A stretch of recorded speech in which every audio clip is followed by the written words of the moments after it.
Praise the Lord అండి. Good morning. ప్రభు పేరిట ఈ ఉదయకాల సమయంలో మీకు అందరికీ కూడా ప్రత్యేకమైనటువంటి వందనాలు తెలియజేస్తున్నాను. ప్రియ దేవుని బిడ్డలారా, మీరందరూ ఎలా ఉన్నారండి? బాగున్నారు కదా? మరి ఈ ఉదయకాల సమయంలో గుడ్ న్యూస్ని ధ్యానిద్దామా? పరిశుద్ధ బైబిల్ గ్రంథం నుంచి మొదటి సమూయేలు గ్రంథము 2వ అధ్యాయము 30వ వచనం. కావున యెహోవా వాక్కు ఏదనగా, నన్ను గణపరచు వారిని నేను గణపరచుదును. ఆమేన్. దేవుని నామానికి మహిమ కలుగును గాక. ప్రియ దేవుని బిడ్డలారా, ఈ యొక్క ఉదయకాల సమయంలో సమృద్ధిగా దేవాది దేవుడు మిమ్మల్ని అందరినీ కూడా దీవించి ముందుకు నడిపించును గాక. ఆమేన్.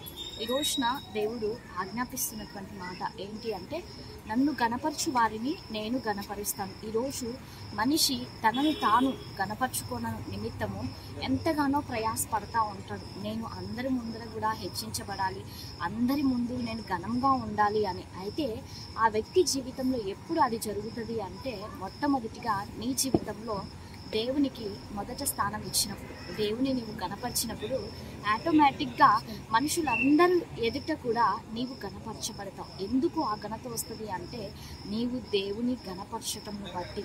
ఆమె నిజంగా ప్రతి విషయంలో, నీ జీవితంలో, నీ ఉద్యోగంలో, నీ వ్యాపారంలో, నీవు చేస్తున్నటువంటి ప్రతి విషయంలో కూడా మొట్టమొదటి స్థానాన్ని నీవు దేవునికి ఇవ్వాలి. దేవుని దగ్గర నుంచి నీకు ఘనత వస్తుంది ఖచ్చితంగా.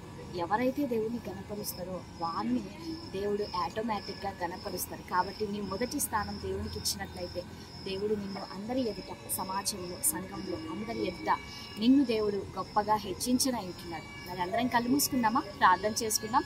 సర్వోన్నతుడా, సజీవుడా, మీకు వందనాలు ప్రభువా.